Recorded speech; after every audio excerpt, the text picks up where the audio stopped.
This is a story about a world obsessed with stuff. It's a story about a system in crisis. We're trashing the planet, we're trashing each other, and we're not even having fun. The good thing is that when we start to understand the system, we start to see lots of places to step in and turn these problems into solutions.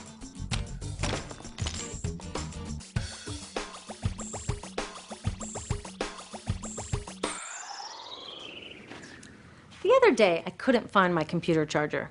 My computer is my lifeline to my work, my friends, my music.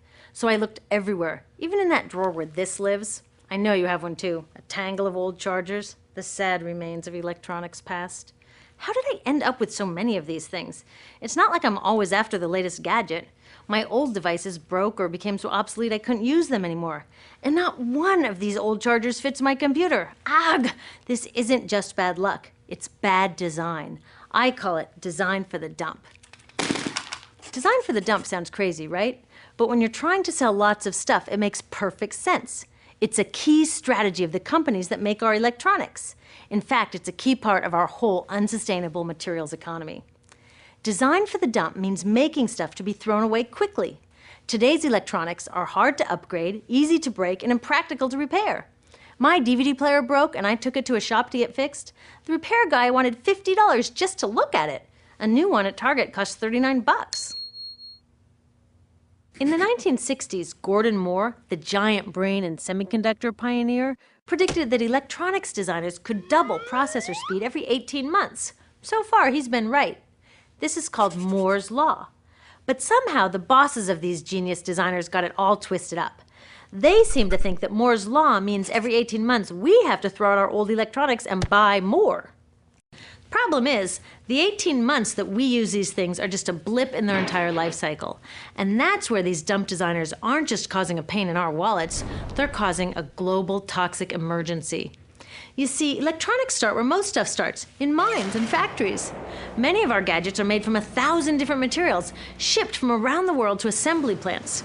There, workers turn them into products using loads of toxic chemicals like PVC, mercury, solvents, and flame retardants. Today, this usually happens in far-off places that are hard to monitor, but it used to happen near my home in Silicon Valley, which, thanks to the electronics industry, is one of the most poisoned communities in the US. IBM's own data revealed that its workers making computer chips had 40% more miscarriages and were significantly more likely to die from blood, brain, and kidney cancer. The same thing is starting to happen all around the world. It turns out the high-tech industry isn't as clean as its image. So, after its toxic trip around the globe, it lands in my hands. I love it for a year or so, and then it starts drifting further from its place of honor on my desk or in my pocket. Maybe it spends a little time in my garage before being tossed out. And that brings us to disposal, which we think of as the end of its life. But really, it's just moved on to become part of the mountains of e-waste we make every year. Remember how these devices were packed with toxic chemicals? Well, there's a simple rule of production. Toxics in, toxics out. Computers, cell phones, TVs, all this stuff is just waiting to release all their toxics when we throw them away. Some of them are slowly releasing this stuff even while we're using them. You know those fat old TVs that people are chucking for high-def flat screens? They each have about 5 pounds of lead in them. Lead, as in lead poisoning. So, almost all of this e-waste either goes from my garage to a landfill, or it gets shipped overseas to the garage workshop of some guy in Guiyu, China, whose job it is to recycle it.